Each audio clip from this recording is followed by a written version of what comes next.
Hello, Central Illinois. We start tonight with a great Middle Illini softball rivalry. Washington at East Peoria. They're perennial contenders for the Middle Illini title. They played a great game today. Washington came right to work. First inning, they're going to get a base hit by Cammie Barth right here. That puts two runners on board for Peyton Swanson. And Swanson's going to come up with the first big RBI of the game right here. That's going to drive in Layla Harris. It was 1-0 Washington at that point.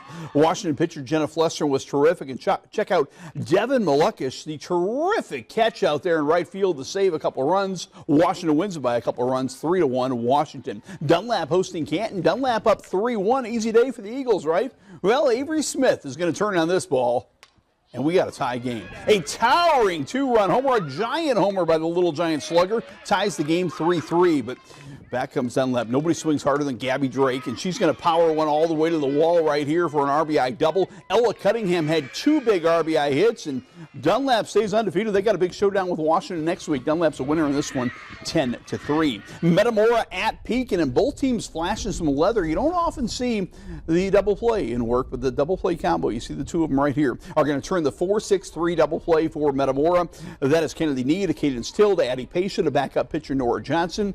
Beautiful double play right there. Pekin left fielder Brooklyn Beckham is going to make the highlights as well. She makes a nifty catch here, and then a little smile for the camera by Brooklyn, but there was no defense for the home run ball. Cadence Till had a homer, a double here. Addie Pasha had two homers, Metamora 3 home runs, and they win it by a score of 4-3. To Middle Illini baseball, 2 weeks in, we have two undefeated teams. Morton joins Dunlap at 4-0 with a win today at Canton. Leadoff hitter Andrew Brooks went 2 for 2 with 3 RBIs for the Potters. A sweet swing right there by Brooks. Meanwhile, Alex McKee pitched 6 shutout innings on the mound. He gets a little help here by Jude Parnham, who doesn't wait. He goes and gets this little Texas leaguer and makes it an out. Parnham also had a couple hits. McKee, 5 strikeouts. The Potters' 7th shutout of the year. They win it by a score of 10-0. Peoria Richwoods hosting IVC. All Richwoods does is win, and they win again today despite a home run by Noah Lesher of IVC. He gets it up in the wind and into the trees for a home run right there by Noah Lesher of the Gray Ghost. Hats off to him. But again, Richwoods gets the win. Sam Schwartz on the mound. Cam Hayes at the hot corner. Richwoods wins it for Coach Hogan and Coach Dunn by a final score of 3-2. Knights. Brimfield hosting Illini Bluffs, and boy, Dane Fagerberg's got a beautiful swing for Brimfield. He's going to rip a triple right here. Quick wrist, huh? Rips a triple to drive in Evan Patterson with a run. Meanwhile, 6 pitchers worked for Brimfield. They had 10 strikeouts. Griffin Howlam gets one of them here. Brimfield gets the win 8-2. To soccer, Morton hosting Rochester, and the Potters under attack right here. Adley Hilt is going to make a nice save for the Potters on the shot by the Rochester Rockets. The Potters come back, though, and find the net. Claire Cerisa right here is going to get the assist to Addie Day, and watch the Creighton recruit.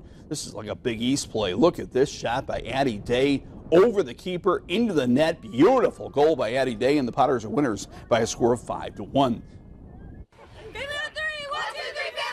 Dunlap taking on Geneseo. Elise Grant with a shot here. Mia Riesinger had a first half goal, and then it was all defense. Isabella Kantz with the save, and it counts as a shutout. 1-0. Dunlap beats Geneseo. Now to Lewistown for the John Levinson track meet. What a night for Havana's Evie Smith, just a freshman. She won the 100 and ran away from the pack to win the 300 hurdles. She wins the 100 hurdles and the 300 hurdles. Got to buy her a light. There we go. Meanwhile, the boys winners in the 800, Reed Flory of Elmwood edges Connell Roth of Eureka. Eureka's Lance Wiegand comes back to win the 400 right here, as Eureka is the boys team champion. Congratulations to the winners out there at Lewistown.